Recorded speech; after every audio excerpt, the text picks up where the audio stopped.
ก็คือรถพ่นยาอ้อยพี่น้องพ่นยาคุมอ้อยหรือว่าพ่นหญ้าบ่ให้อันหญ้าปุ่งเนาะพี่น้องหลังจากที่เพิ่นปลูกสำเร็จเสร็จสิ้นเพิ่นเสียรถนี้มาคุมหญ้าซีดหญ้าคุมเมล็ดเลยนะบ่ให้หญ้าเกิดเลยแปลงอ้อยบ้านของบ่าวยิดปีนี้ก็โอ้สมควรเลยพี่น้องเด้อหลายร้อยเฮกตาร์อยู่ดิจากถัดเขียวไปอีกก็แม่นแต่ว่าเป็นการลงทุนส่งเสริมให้ประชาชนมีเวทีงานทำคือว่าล่ะทุนในการบุกเบิกในการปลูกเพราะว่าจะเป็นแรงงานแต่ละขั้นตอนเนาะพี่น้องถือว่าทุนจากบริษัททั้งนั้นเลยดินของประชาชนแม่น6 ปี7 ปีเนาะพี่น้องที่เพิ่นสัญญาถ้าว่าไผวิทย์หนี้แล้วก็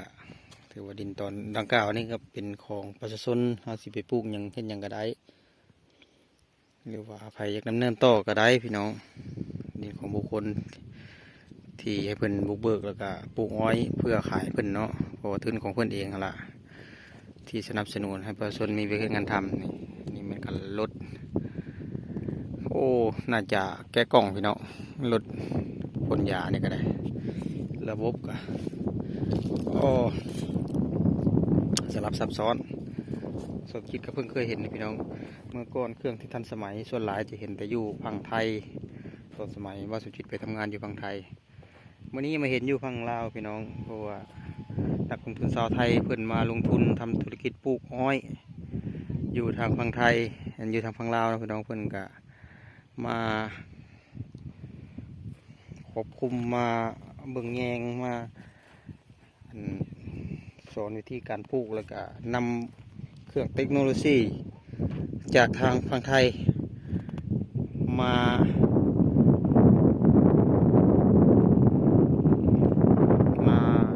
นำใช้เขาในการมลภาวะรักษาไว้ให้มันเกิดประสิทธิผลแต่เบื้องจากตัวหนังสือนี่น่าจะเป็นของญี่ปุ่นนะ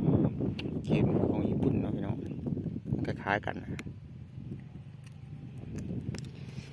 โอ้บุงล้อมันก็คักอีพี่น้อง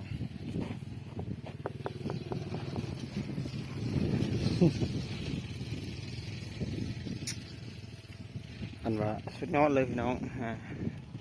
เครื่องที่ผมเคยเห็นก็เห็นหลังจากที่นักธุรกิจเข้ามาลงทุนอุปกรณ์ในการบูรณะรักษาก็ถือว่ามาครบเลยพี่น้องตามสูตร